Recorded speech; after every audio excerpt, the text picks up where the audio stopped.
Psychic Matters with Ann Theotto, the top-ranked spirituality podcast. It was 12 years ago, roughly, when we started dealing with teen substance abuse. And I went the route of trying to find answers, yet not knowing how to navigate the shame, the criticism, the judgment. I mean, really at the core of it, our story scared people. It wasn't that they were trying to be cruel. It was scary, and it was too close to home, because if it could happen to us, then it could happen to anybody. Can we please normalize difficult stories? Because I really think as humans, we could learn so much more from each other if we could share those journeys. We deal as psychics and mediums, certainly as mediums, with people who are grieving loved ones in the spirit world, but also people grieve for all kinds of things. They grieve for relationships that never happened. They grieve for relationships that did happen, that they've lost. Right? We always hear fill your cup first. Well, she said, you fill your cup to overflow. The overflow goes in the saucer. The saucer is what you feed others with. You don't feed people from your cup. You feed them from your saucer. And you can do an incredible job today, but tomorrow your cup is still empty. Every day, it's your job to fill your cup. Before we get into this episode, I'd like to invite you to join this community to hear more interviews that will help you to understand the psychic mind, mediumship, communication, paranormal science, and how it all works. All I want you to do is click on the subscribe button. I love your support. It's incredible to see all of your comments, and I'm just getting started. I can't wait to go on this journey with you. Thank you for subscribing. It means the world to me.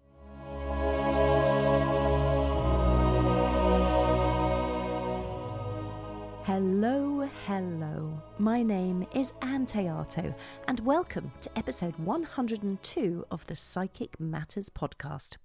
Well, what is this week's news from the Psychic Matters studio?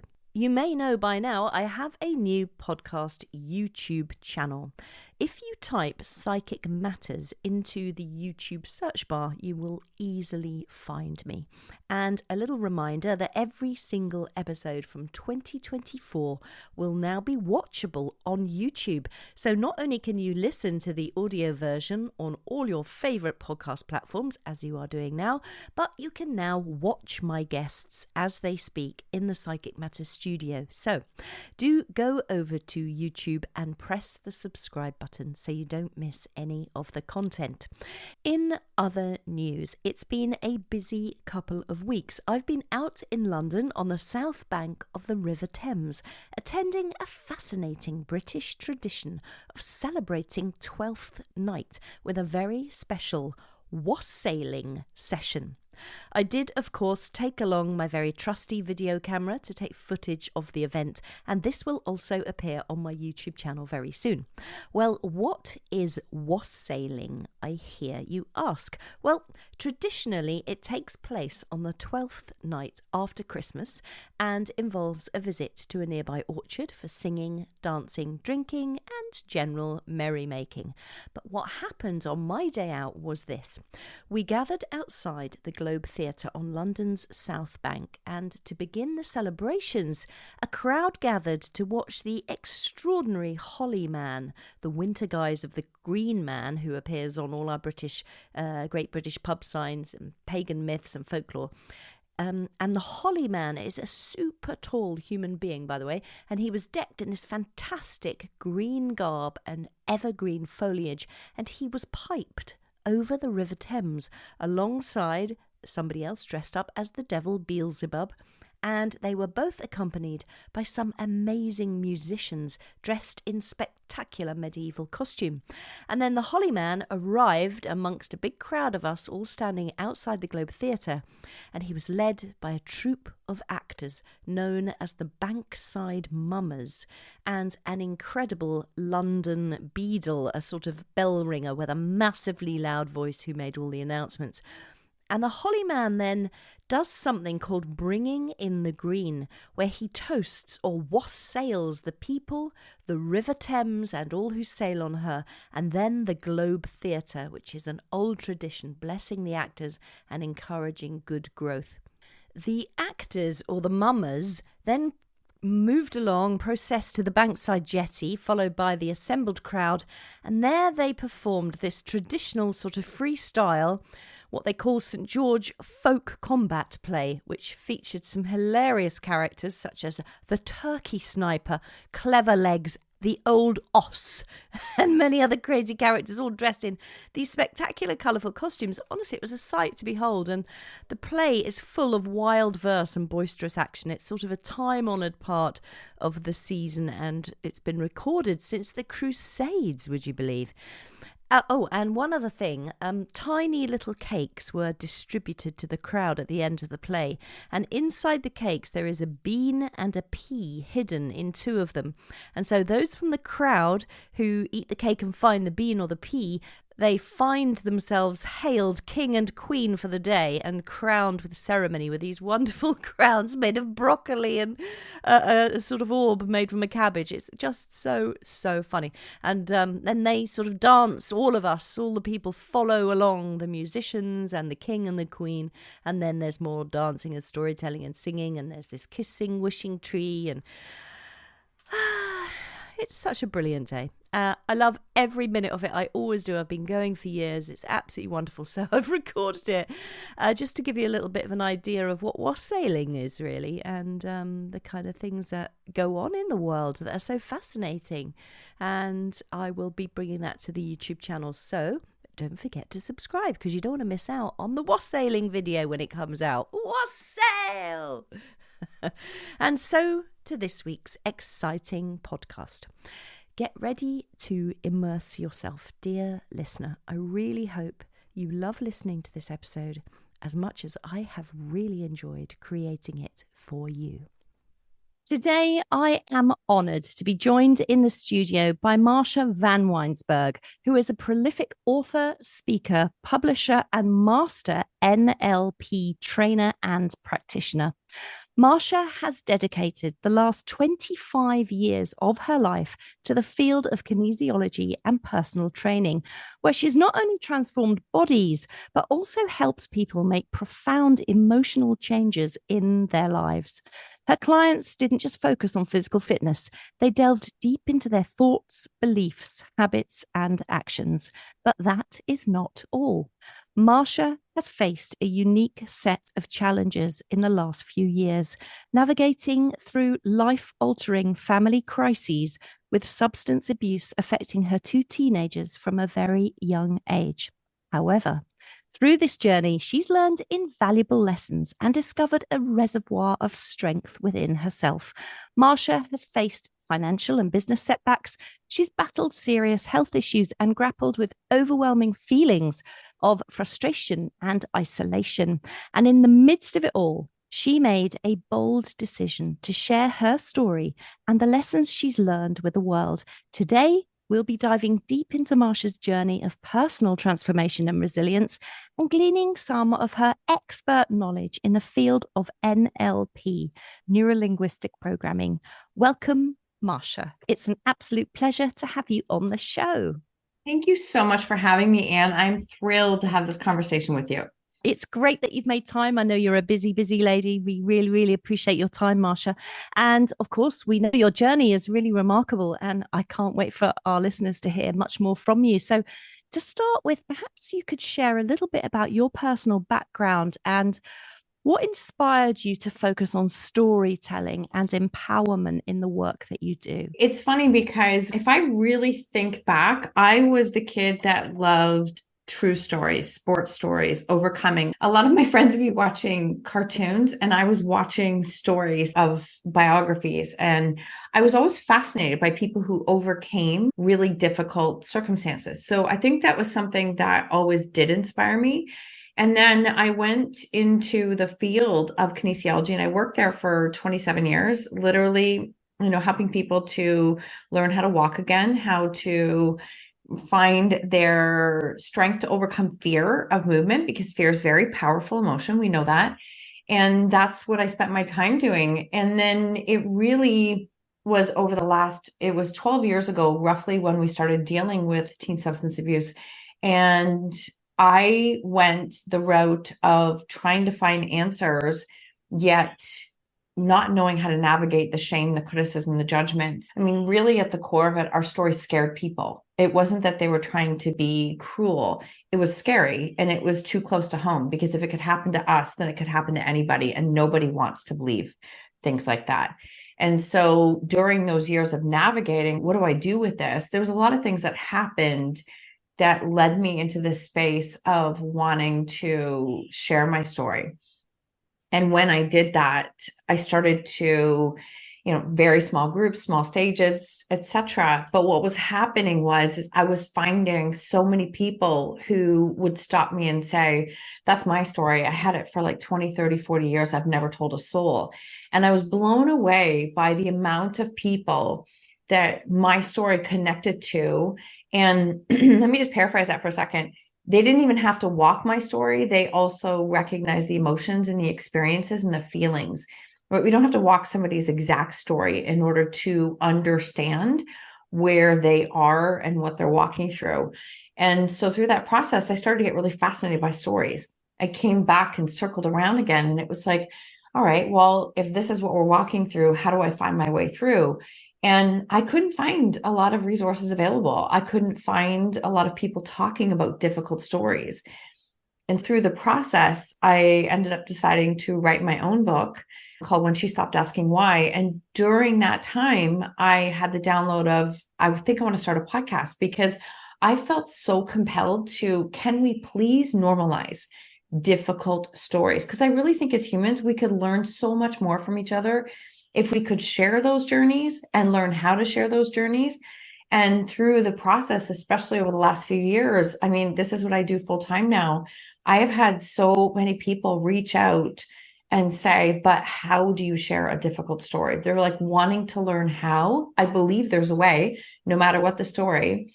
And so I think we're all connected by stories. I think we're all connected. We're far more connected in alike than what we think we are.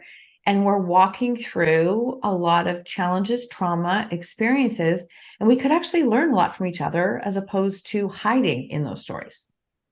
Yeah, I mean, that's really makes me think very deeply, actually, about the stories that I hold within myself. And perhaps we're in a society where we are expected to get on with things. We're expected not to cry or weep. We're expected to cope. We want to be seen to be succeeding in some way, not necessarily huge, great acclaim and achievements, but just succeeding every day in life, getting out of bed, having a wash and doing our normal life. And sometimes we can't do that, especially if we're grieving for things.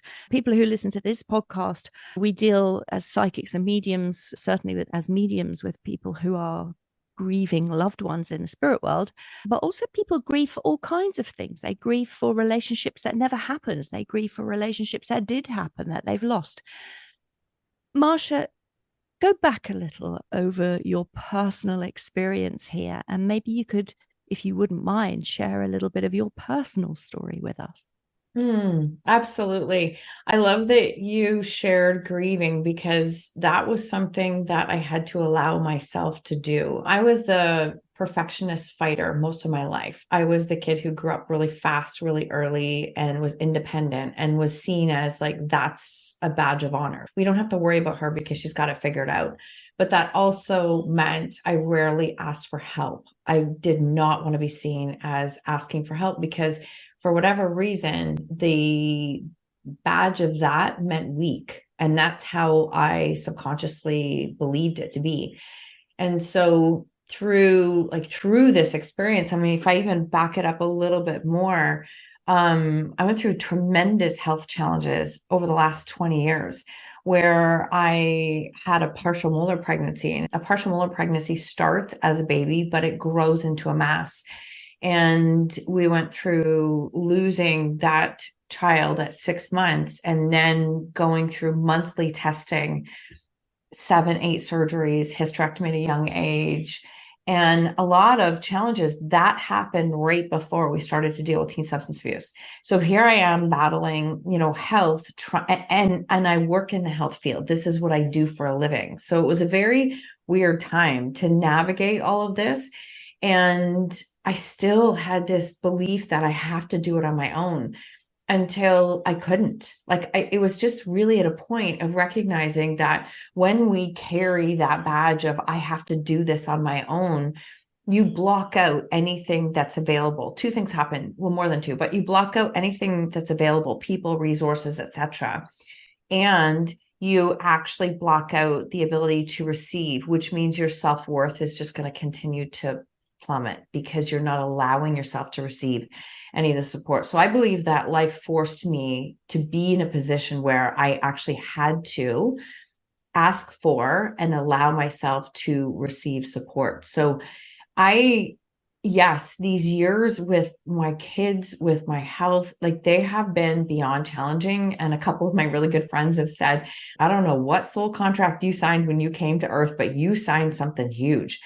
And I feel like I did. And so, yes, I'm stubborn and I keep going, but I believe that my story is meant for more. And I believe it can do more. And that is one piece that's got me through this.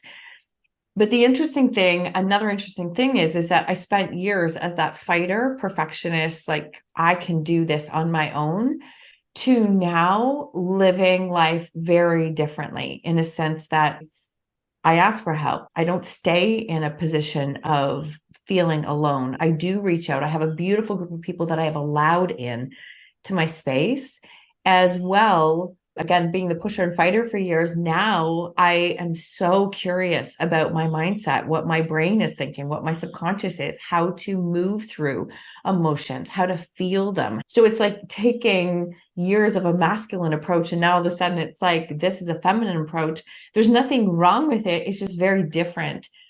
And my life, I'm grateful that the lessons that I walked through challenged me to grow and become somebody different. Because I really do believe deep down that old version of me was never going to make it. I actually don't think I think that was a turning point. Asking for help, asking for support, listening to the downloads was a turning point for me, where it was like, I have to listen and I have to learn how to do life differently. It fascinates me, Marsha. It really, really does. And I think probably a lot of people listening to this podcast, especially those that work, as I say, in psychic mediumship, we've had many, many traumatic experiences in our lives, which leads us to help other people in this way. Seemingly, this is what has happened to you, and hopefully doesn't continue to happen with the trauma, but your work moves forward because of what you've experienced in the past. At what point do you think you had reached before you said, okay, I can't do this? When did you know you really needed to get some help and assistance from outside of your own resource?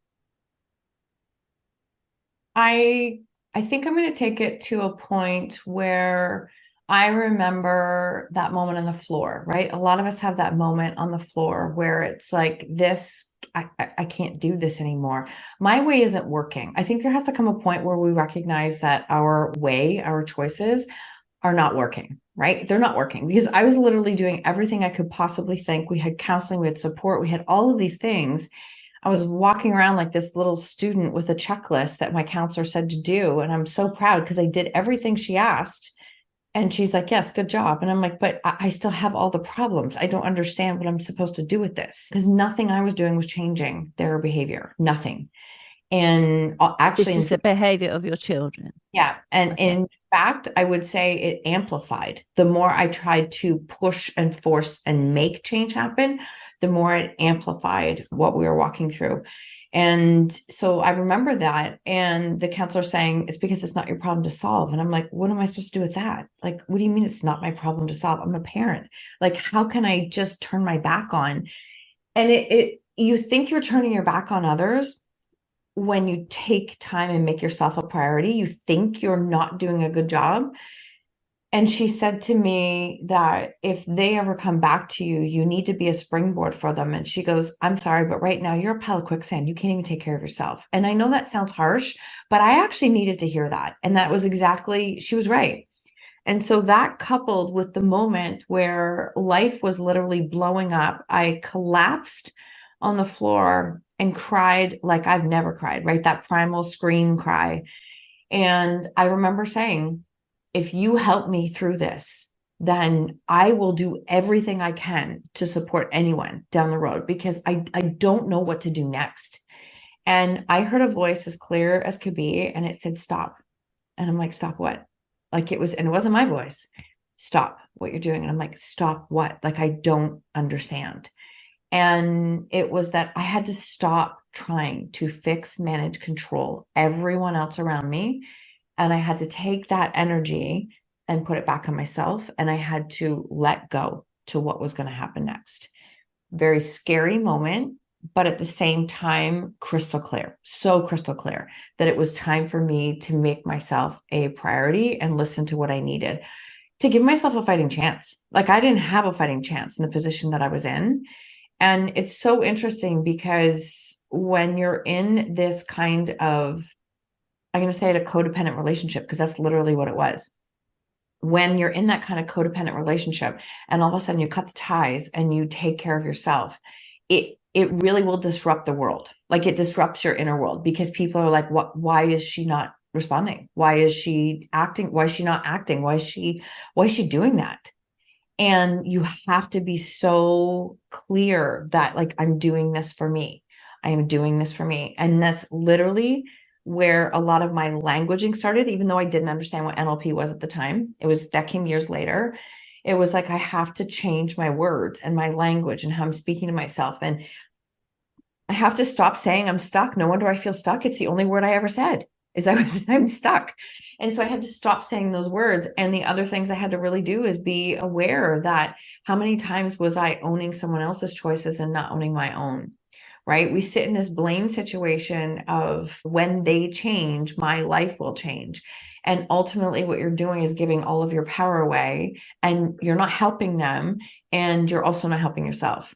And so when I started to really put language and reframing and pattern interrupt into my day, I was blown away at how I never put any attention back on myself. And I only put like 100%. It was actually easier to spend it on everyone else than it was to put it back on myself. That was uncomfortable.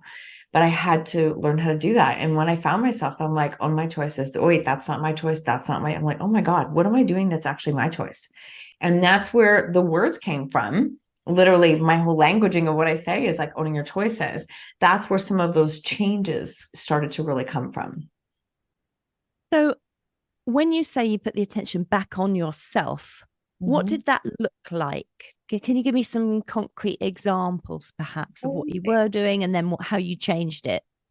Absolutely. So during that time, I spent a lot of time listening to Tony Robbins. And for me, he was instrumental, like instrumentally helpful at that time, because I didn't understand the word state. And when I really started to understand the word state is like literally your energy that you're bringing out into the world. Like that's what that comes from. I didn't have any energy. I didn't have any state. I was like I just like a pillow. I had nothing. And so I was like, okay, well, what can shift my state? What helps me to shift my state? And so for me, it was the simplest little things. It was podcasts, YouTube videos, books, audiobooks. It was time walking with my dog. It was being outside. It was exercising. It was yoga. It was nutrition, starting to move again, starting to fuel myself, trying to make sleep a priority, which, I mean, if you live through something like that, I don't know if we slept for 3 years, to be completely honest, because you don't have problems from 9 to 5, right? You don't, you have problems. You have problems from 5 to 9. And so it was very, very chaotic. And so it was those little things. But what I really started to notice, it's like, okay, when is my state dipping? The second my state dipped, it's like, okay, back into a podcast, back into a YouTube. It was very external to put it back on myself to help me to shift it. And I say external because I needed external resources to help me because I didn't have it within me. And so those things had to come in. And then when I started to feel like, I'm like, okay, I feel better. And then all of a sudden it's like, I'm responding differently to chaos in my life. And I would almost take inventory. Oh, that was interesting. Because analogy that my counselor used, and I still use it all the time, is that you can either throw fire or sand onto an argument. Well, I was great at throwing fire, reacting to everything around me. But what happens when you react is you don't change the problem and you deplete yourself. And so as I started to build up my reserves, my energy started to improve. I was responding differently. Then all of a sudden it's like, oh, now it's not taking so much out of me. Like, you have to build these reserves up. When you're bone dry, you have to build them up. And if I can just share one thing on self-care, like, those are some of the tools that I did early without even understanding brain subconscious reprogramming.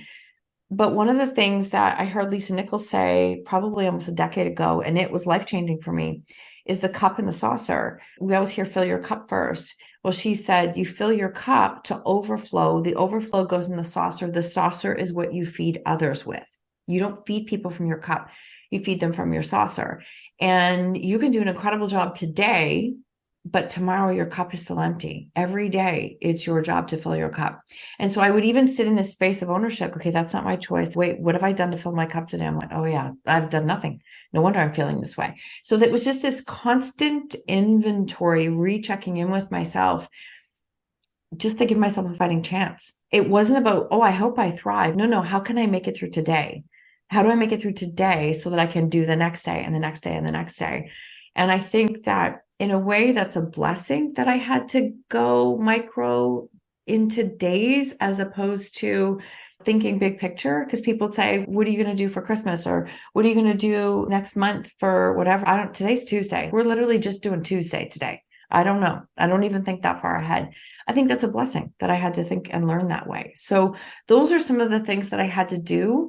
But then recognizing that every day that cup, it's empty again. No matter how good of a job I did yesterday, the cup is still empty again. And it's my cup. It's not anyone else's cup. So it's my responsibility to fill it. Love that analogy, the cup and saucer. It's brilliant. It stayed with me for a decade. It's so good. It's really brilliant. And Marsha, what I would say is, just to explore that one little tiny bit more, is when we're suffering and we're not in the most positive state of mind, we can think, right, I'm going to do this. I'm going to watch a podcast. I'm going to listen to Marsha. She said, watch podcast, do this, get yourself out of your, well, you didn't say this, but I'm paraphrasing and making it up that you said it. Get ourselves out of the pitying state, more into the more positive state, things that we can do. But my question to you is the momentum. How do we keep it up? Because I can do that for a while when I'm in despair. And then I go, oh, it's so much more comfortable to not do that and be in despair. It's a great question. And I'm super real and vulnerable. And I really like to paint the picture that this did not happen overnight. It was not like, let me listen to a couple podcasts, I feel better and life is better. Not even at all. Not at all. It was stacking. You've got to give yourself a chance to stack wins. And when you can start to stack wins and you feel better, you respond differently.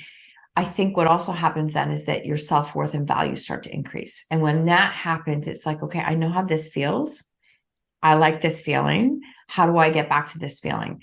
And that meant that many days I didn't do it right. And I would stop and go, what is wrong with me today? Why am I behaving this way? Why? I'm like, wait a minute. What have I done for myself today? Oh, nothing, absolutely nothing. And here I am again, back into the position. So understanding how our subconscious mind works, if I can just share one little bit on this, I think it's really important. Our conscious mind is responsible for 5% of our thoughts, our beliefs, our actions, and what we're doing. The conscious mind is the one that puts the vision board up and makes the plan to work out, to do the things. We need the conscious mind. There's nothing wrong with that. But subconsciously, that's where we hold all of these pieces of ourselves, all of our limiting beliefs. 95% of what we hold is from that space. And so the reason that that's important is that our subconscious mind always wants to keep us safe. And safety might mean don't do anything. That's really what it might be, is it's not doing anything or moving forward. Keep us safe, keep us in a space, keep us small, because then we don't have to be hurt or we don't have to deal with it. And so the reason I say that, and it's important, is because your subconscious mind will always take the path of least resistance. It will always go back to the discomfort that you know, as opposed to the potential of what you don't know. That what you don't know actually is scarier than holding on to the despair that you do know. And I think that is just going to come down to a moment of self-awareness, of recognizing that There's nothing wrong with you. Your subconscious mind is just literally choosing the path of least resistance, and you have to catch it. So I say, in order to create change, you have to become a master pattern interrupter and catch your own moments of when you're going back to what you say you don't want. Because our thoughts are only ever replaying the past or creating the future. That's all they're doing. And so if you find yourself, I mean, I lived in the past. I also lived in the past because the future was scary. I didn't know what was going to happen, and I didn't know how it was going to roll out with our kids. So that was scary to go to. It was easier to keep replaying the past. That is exactly what your subconscious mind wants to do. And so in order to create that change, you have to catch your patterns and recognize, where are you doing something that's not serving your future self? Where you say you want to go, even if you say you want to create these changes, which is amazing, that's a great space of ownership. It's not as simple as standing there and saying an affirmation and it happens. I actually don't believe in a lot of the affirmations, because if your subconscious mind is not on board, you're just at this constant tug of war with yourself. And so it's really doing the things on a daily basis. And then I would encourage you, anybody listening, at the end of the day, take inventory. What wins do I have? What felt good? What do I want to do more of tomorrow? And then continue to do the same thing. But your subconscious mind will always take you back to the discomfort that you know, because it's easier than what you don't know. Oh, thanks for that explanation. It makes total sense. Nothing wrong with you. Anybody, there's nothing wrong with you. It's normal. It's normal. Good. Excellent. Good to know. Marsha, tell us, NLP. You're a master trainer, master practitioner. What is NLP and how can we use it? It's I'm going to do my very best to explain it. Neuro-linguistic programming. It is like the language of the mind, and how we can use the language of our mind, our words, our thoughts, our beliefs, in order to create the results that we desire. And so that sounds fluffy. It's not fluffy by any means. It's actually quite scientific. But when you start to understand how your brain is working, you really get to a space of like, how can I use that to work for me as opposed to against me? We are creatures on a loop of repeat of negative stories, negative thoughts every single day. So we have between 60 and 80,000 thoughts a day. 80 to 90% of those are negative, and 90% are repeated from yesterday. So if I could just say that again, just for a second, 60 to 80,000 thoughts a day, 90% were repeated from yesterday, and 80 to 90% of those are negative. So we have trapped ourselves in a perpetual Groundhog Day state of negative thoughts and beliefs. And so you might say, okay, well, Marsha, that's crazy. Like, I believe in you. And I say, that's great. But if I don't believe it, it doesn't matter what you say to me. So we can have people in our life who pour belief into us, which is amazing. What matters is, what do I believe? And so when it comes down to it, it's not just about affirmations. You actually have to get to the root of some of those limiting beliefs. And the roots of those limiting beliefs actually were planted between up to the age of 7. They were planted in utero. They were planted in past lives. They were planted in past generations. And you can start to work with the subconscious mind. The subconscious mind remembers every single thing that it comes in. We don't consciously remember it because our brain would literally explode, but we get like 2.3 million bytes of information every second. So just imagine how much we're being stimulated every second. We have multiple filters that are deleting, distorting, and generalizing what we are seeing at all times. So every thought, every belief is a perception of what you are doing with your filters at that moment in time. That's why, like, the same thing can happen to me today, and it could be like, that's the end of the world. I can't cope with that. It can happen tomorrow, and I'm like, okay, I've got this, because my filters are different. And so understanding how your brain works is really powerful. It's not working against you. It's just doing its job. That's all it's doing. And so with NLP, there's a lot of different ways and people practice NLP. But the reason I felt called to it was, and we can go into that later if you want, but I felt called to it when I was in the hospital, and I was in a point of thinking like, you've got to do things differently, Marsha. This is just not, you can't push your way through life. You've got to find a way.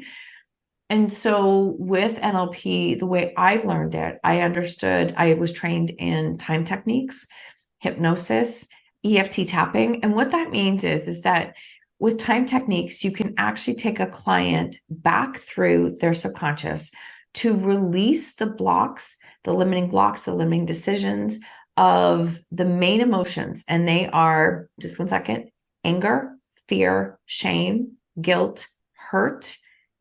And there's one more I'm missing. And I'm missing one. So what you do is you go through those and you learn how to release them, and you're able to take a lens and see that experience in a different light. And now you can apply those lessons to what you have walked through. Then it comes with subconscious reprogramming. That's when hypnosis come into place. That's when tapping come into place. That's when we can start to use the tools to program our mind for where we want to go, not where we've been. As humans, we resent the parts of ourselves that we feel have not been successful, that have not done what we want to do, the parts that we hold on to shame. And I have believed for a very long time that we have to learn how to love and stop resisting all of those parts of ourselves, because they've made us who we are.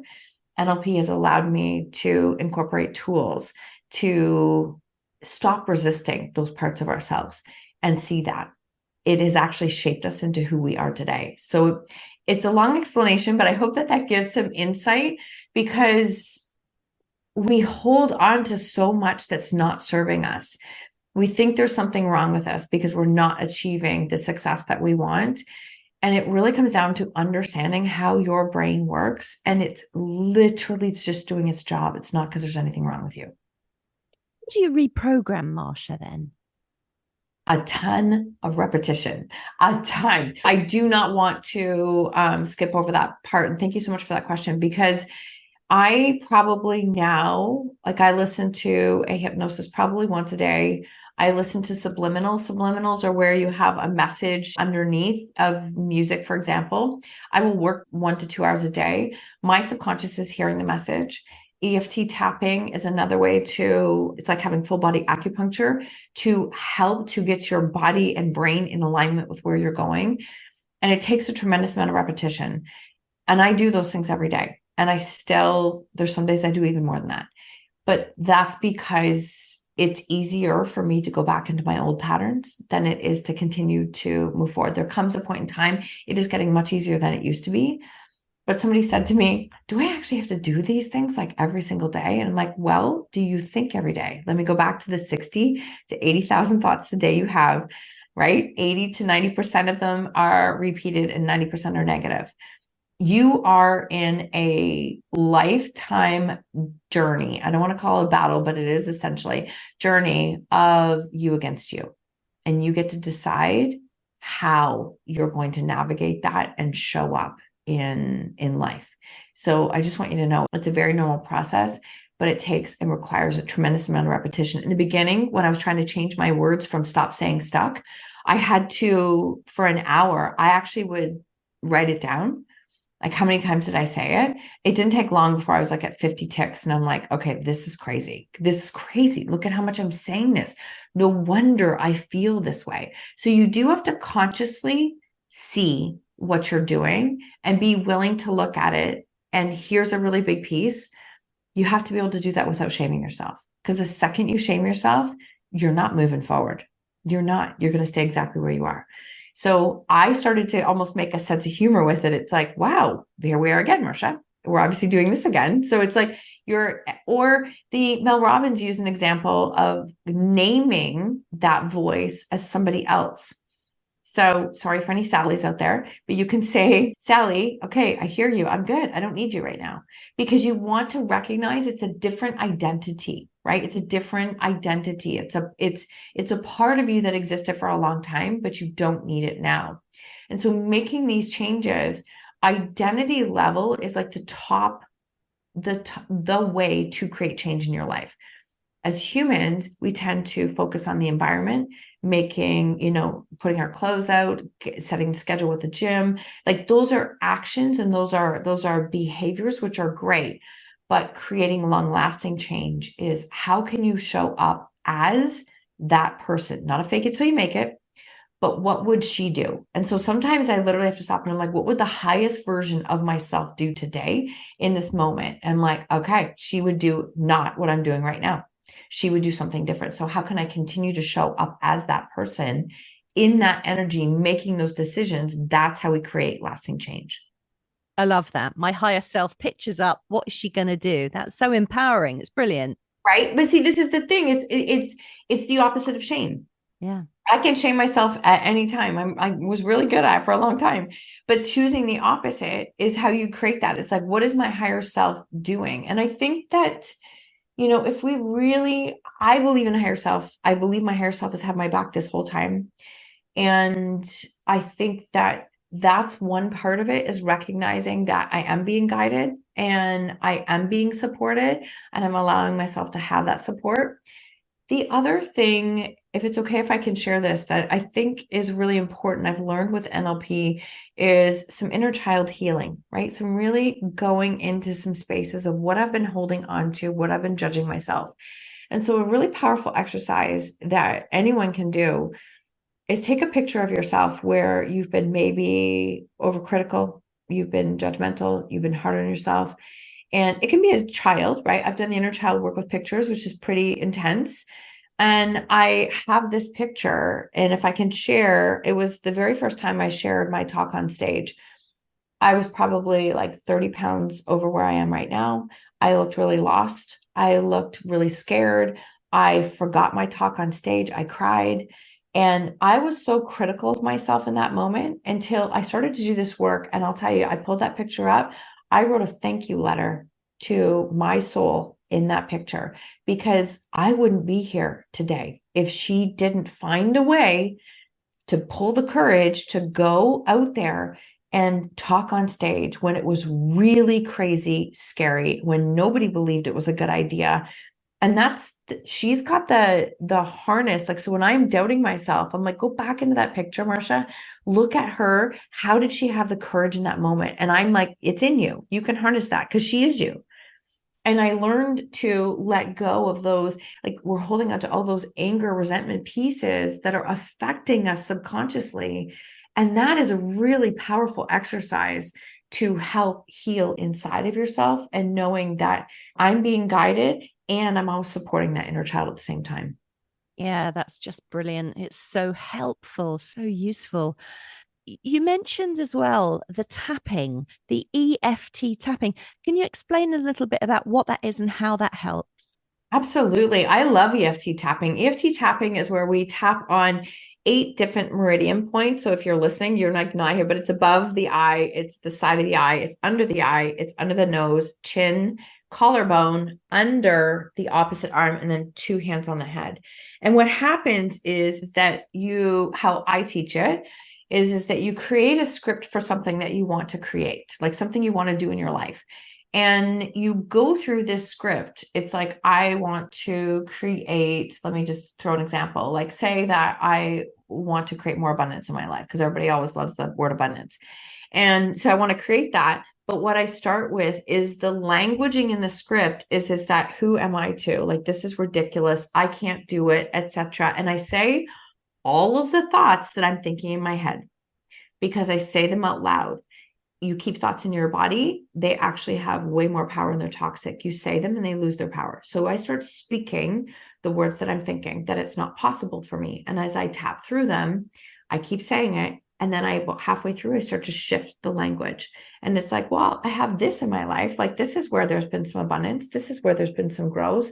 Oh, wait, I actually am deserving of this. And that's a short example of it. But what happens as you do that tapping, you are now, it's like almost like a rewiring happens. And your brain is like, you're right, it is possible for me. I can do this. I can create this. And you hear those words, but energetically, you actually feel like you've had full body acupuncture. You feel this tingling, you feel this energy. And it's like all of a sudden now your subconscious mind is on board and says, you're right, we can. You're absolutely right that we can. And so that's why I think these tools are very important, because they create change in the body, like in our physical body. So our subconscious mind is not our brain. It's actually our body. We store our emotions in our body. And when you are holding on to those emotions for a long time, it's amazing what can happen when you learn how to release them. So I'm working right now with a number of authors and sharing a vulnerable story. I took them through a vulnerability exercise last week. We did tapping on shame. I watched every single one of them. And I just want to share this so that people can see and understand what it does to your body. They had to share one vulnerable story. They then got to receive support from the group. And then I asked them to share what did they receive in the process.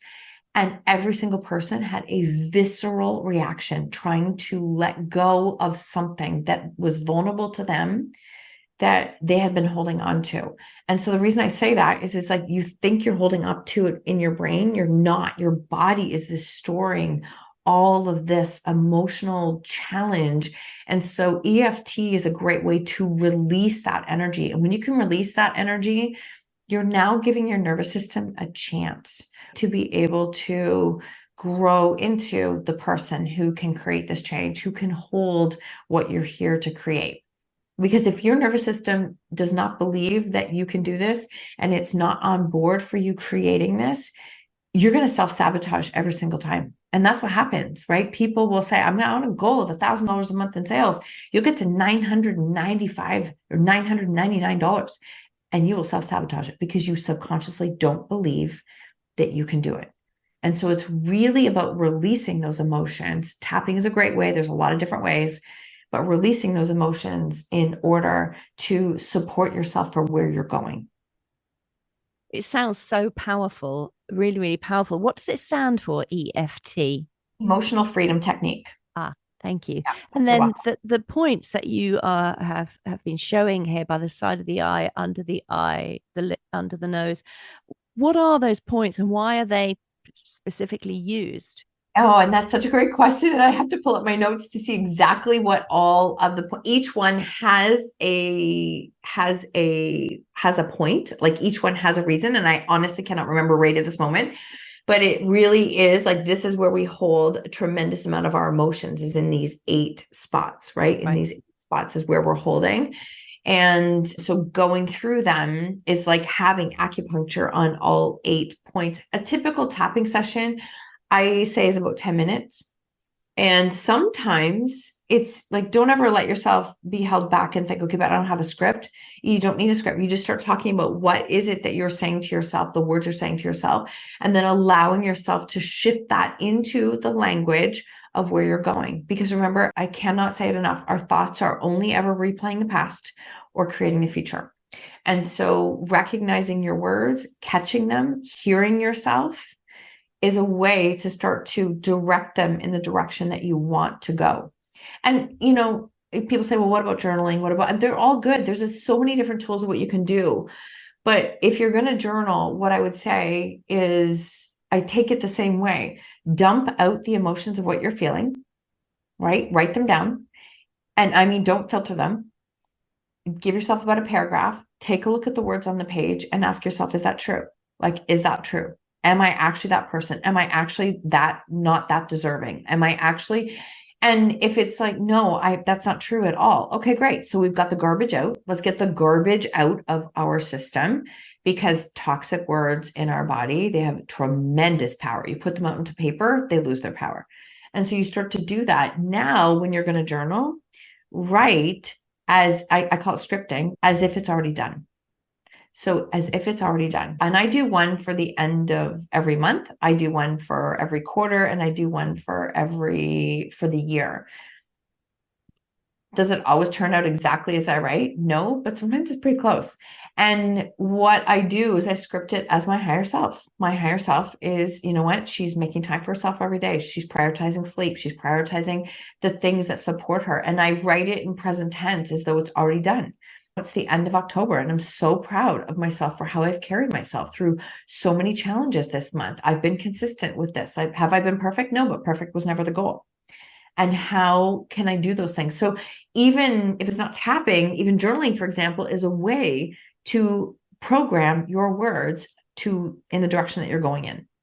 And you're constantly acknowledging your own efforts and your own courage and your own focus. I cannot stress that enough. I really can't. I mean, again, you could pour into me and I could pour into you. If you don't believe it and if you don't allow yourself to receive it, it doesn't matter. So you have to find a way to see your wins. And so in the beginning, a lot of people said to me, you have to write your gratitudes. I really struggled with that because I was like, gratitude, look at the gong show I'm living in. What in the world am I grateful for? Who would ask for this? That was my mindset. So gratitude, I couldn't do it because I felt like I was faking. But what I did instead was I wrote down my wins that day. On my wins, you know what? I went for a walk for half an hour by myself. I sat in my car and listened to a podcast. I did this today. I did this. Like, good for you. Give yourself some celebrations, because I'm telling you, those wins will start to stack up and they do become gratitudes, but it's just a different way to get there. Yeah, that's really nice. I really like that, actually. That's really good. And I love the fact that they don't be false about it. Want to be really, really true, focused about this. It has to be true. Yeah, I love that. And of course, your wins are many, Marsha. You've got so many things that you've done and achieved. You've got 2 podcasts. Have you published 6 books? Have I got that correct? 7 books. Exactly. Loads of books. Tell us a little bit. What are you working on? What you've written this wonderful book called Why She Stopped Asking Why. Tell us perhaps a little bit about that and where people can find that.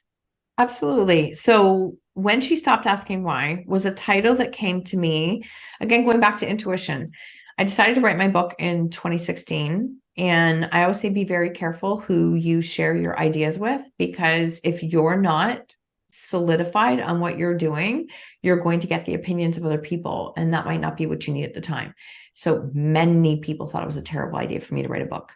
And I just was like, no, I really believe that I'm supposed to do this.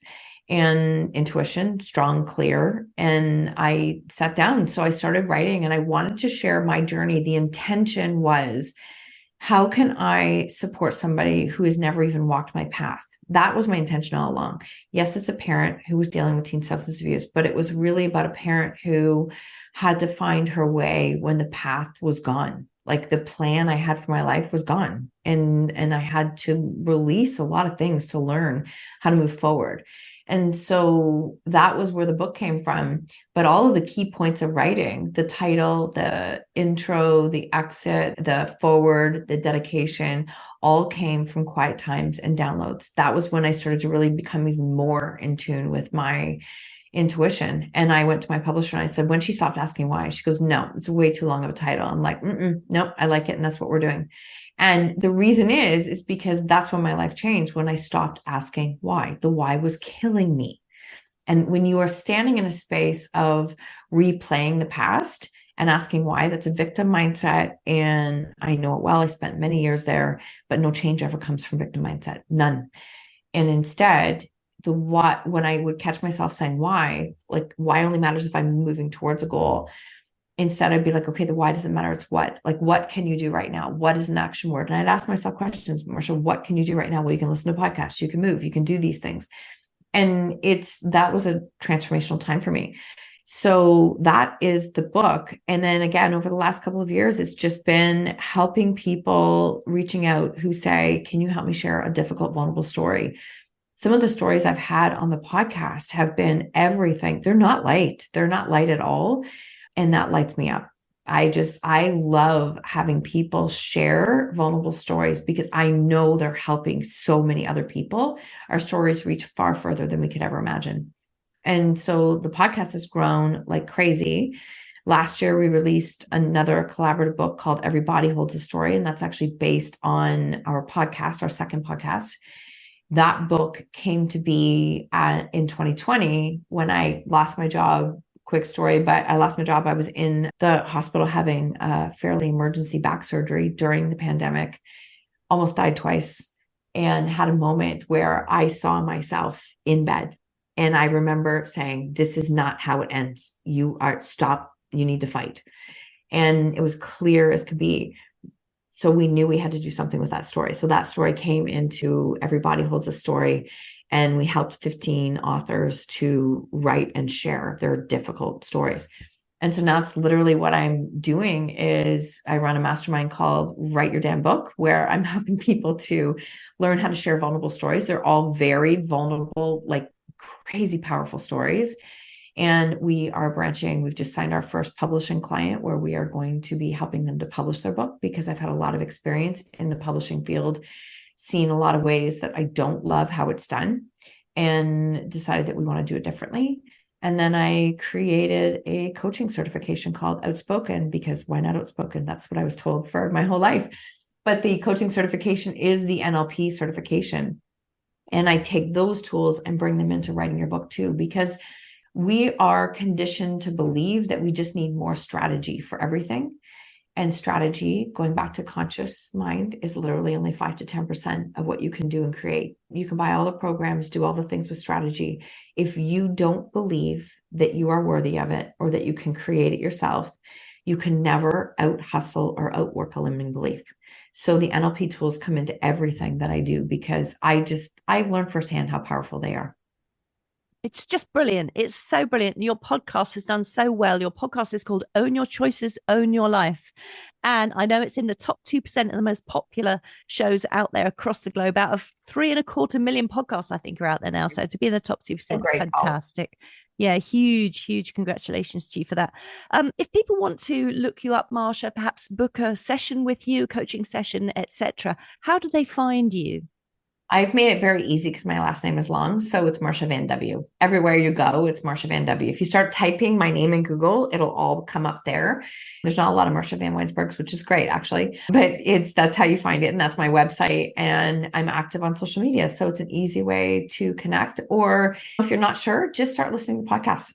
You'll hear a little bit more about what I'm about and what I feel I know I'm here to do.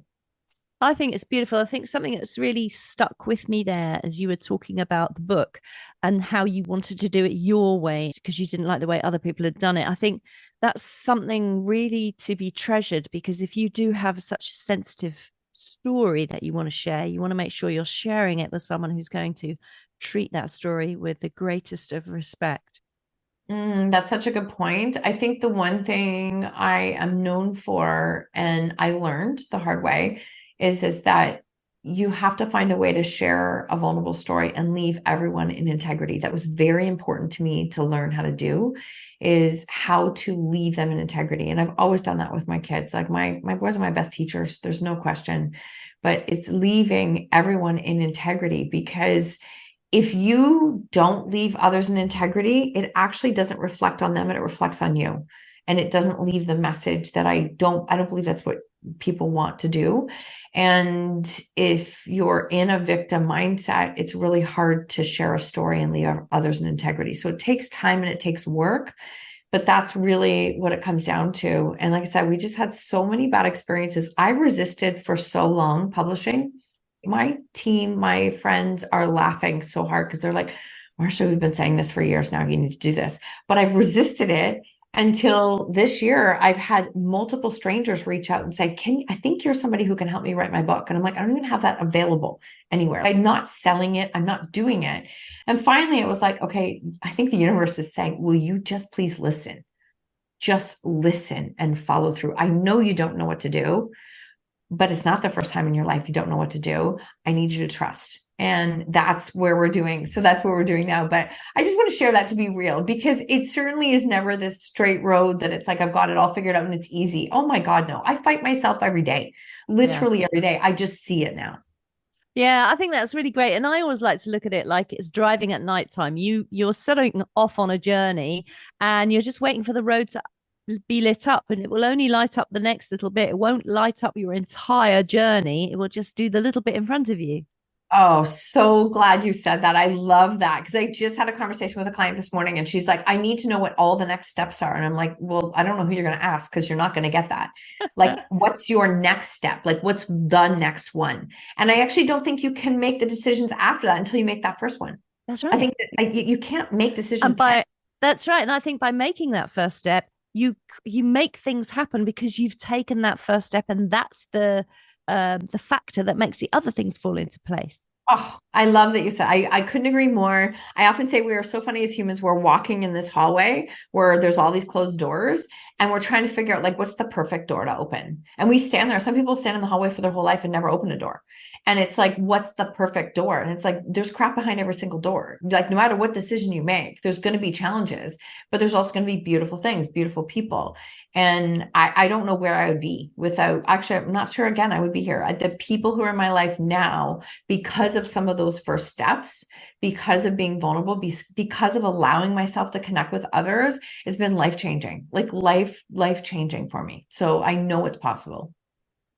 And I just want to say thank you to your children for being your greatest teachers. And they've been our greatest teachers as well, through, they don't even know that, but they're teaching through what experiences they've had, that you've met with them and come on to this podcast to share with my listeners. Everyone's learning from them. So I just want to say thank you. And I hope that things are really good now for your family. You know what? Thank you so much for saying that. That is so beautiful. I guess I never looked at it that way. Yes, we definitely have learned and grown. I can say by doing this work and sharing, it allowed me to heal, let go of resentment, to love them for who they were, let them learn in life.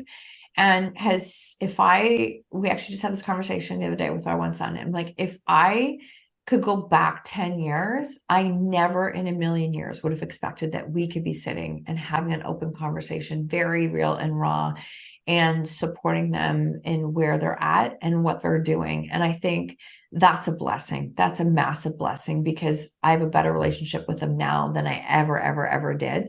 So again, another lesson, we have to do the work on ourselves first so that we can bring that best version self. I will never take credit for the changes that they've made in their life, because they've done that. Like, it's important to me that they get to own that. It's not my win. I think that's a big mistake a lot of parents make. And I'm sorry if that triggers anyone, but we get this badge of honor that I did a good job. And I think it's really important that we let them take their wins and their, I don't even like failures or losses or mistakes. It's just both sides, right? Let them take that. But in doing so, like, you're letting them grow up and being able to figure life out on their own when they hit challenges. Because, they're going to. Yeah, that's really beautiful. God bless them and God bless you. Marsha Vanwynsberghe, thank you so much for joining us here today. It's been brilliant talking to you. Thank you so much for having me, Anne. I love this conversation. I know that you will join me in extending our heartfelt gratitude to Marsha Vanwynsberghe for sharing her remarkable journey and insights with us. I hope you have found inspiration in Marsha's story of empowerment, resilience, and the profound wisdom woven into life's intricate tapestry. Remember that the lessons covered in this episode are not just for today, but they are enduring guides for our own transformative journeys. Do join me again soon for more captivating conversations that illuminate the pathways to personal growth and empowerment. Until then, may you continue to navigate life's complexities with courage and strength and the resilience that lies within each of you. Thank you for being part of our podcast community. If you'd like to connect with Marsha or find out more about her work, be sure to check out the links in the show notes, which include a full transcript. Don't forget to subscribe to the new YouTube channel so you can watch this episode too. My name is Anne Teato, and thank you for listening to Psychic Matters.